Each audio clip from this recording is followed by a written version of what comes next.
नमस्कार, आप देख रहे हैं स्वतंत्र स्तंभ न्यूज। सच्चाई देश की गलियों से। आइए डालते नजर आज की ताजा खबर पर। मेरठ में प्रशासन द्वारा कार्रवाई से कोचिंग सेंटर लाइब्रेरी के संचालकों ने भेदभावपूर्ण का आरोप लगाते हुए डीएम को सौंपा ज्ञापन। जिस बिल्डिंग में कोचिंग व लाइब्रेरी चल रही है, उसी बिल्डिंग में दूसरे व्यवसाय भी चल रहे हैं, उन सब पर कार्रवाई क्यों नहीं। मेरठ से मुख्य संवाददाता नितिन चौहान की रिपोर्ट, स्वतंत्र स्तंभ न्यूज। संरक्षक मवाना कोचिंग संघ हमारा कार्य क्षेत्र पूरी उत्तर प्रदेश है। आज कमिश्नर साहब से मिलने आए हैं।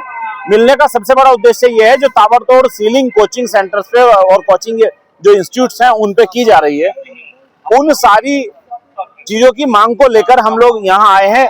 सबसे पहली बात पे हमारी पहली मांग ये है कि जिन कोचिंग सेंटर्स को आप सील कर रहे हैं, हम उनमें वाले पैरामीटर्स चेंज करने हो तो कैसे करें।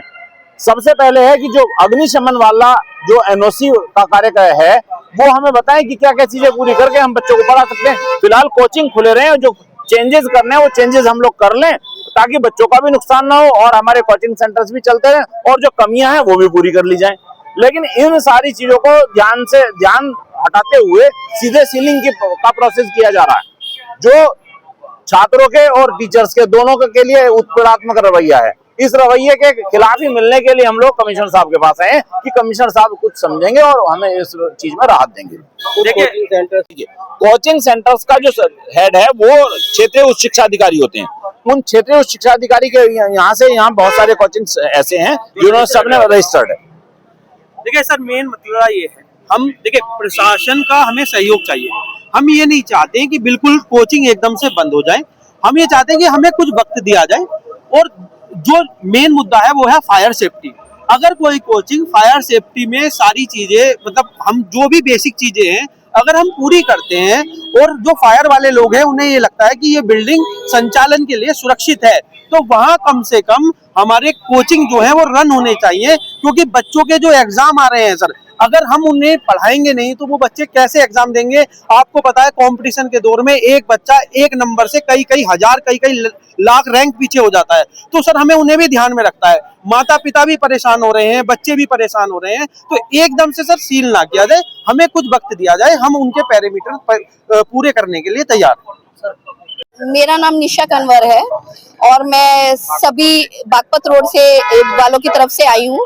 यहाँ पे हमारा सबसे पहला पॉइंट ये है कि हमें कोई प्री नोटिस नहीं दिया गया, 15 दिन का, कोई 1 महीने या 2 महीने का नोटिस नहीं दिया गया कि आपके यहाँ पे ये मानक वीक हैं, तो हमें देना चाहिए था। इन्हें डायरेक्ट आए और सील करके चले गए। हमें इतना भी टाइम नहीं दिया कि हम अपने सामान को भी इकट्ठा करके बाहर निकाल पाते, डायरेक्ट सील लगा दी गई। दूसरा ये है कि इनका ये कहना है कि आपका जो मानक के अनुरूप आप सेंटर चला रहे हो वो पर्याप्त नहीं है, जबकि हमारी कमर्शियल प्रॉपर्टी है, एमडीए अप्रूव्ड प्रॉपर्टी है।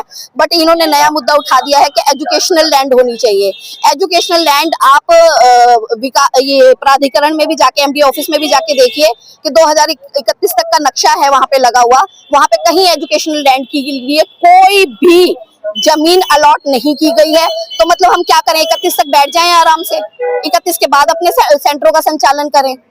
और छोटे उद्यमी कईयों ने हैं वो रेंट पे रह रहे हैं, बट जिन्होंने अपनी सारी जमा पूंजी उन्हीं सेंटरों पे लगा दी है, शॉप खरीद ली है, वो क्या करेंगे? वो कौन सी कमर्शियल प्रॉपर्टी छोड़ के अब एजुकेशनल साइड में जाएंगे? प्रशासन द्वारा रजिस्ट्रेशन की डिमांड करी जा रही है, आप लोगों के पास है? हाँ, रजिस्ट्रेशन है, काफी सेंटरों के पास है। फायर एनओसी के हमने बोला इसके लिए हमें समय दिया जाए, हम करेंगे, इनके सारे मानक पूरे करेंगे, फायर विद्युत सब पूरा करेंगे, पर हमें उसके लिए टाइम तो दिया जाए। सर एक सेकंड, मैं अभी बोलना चाहूंगा।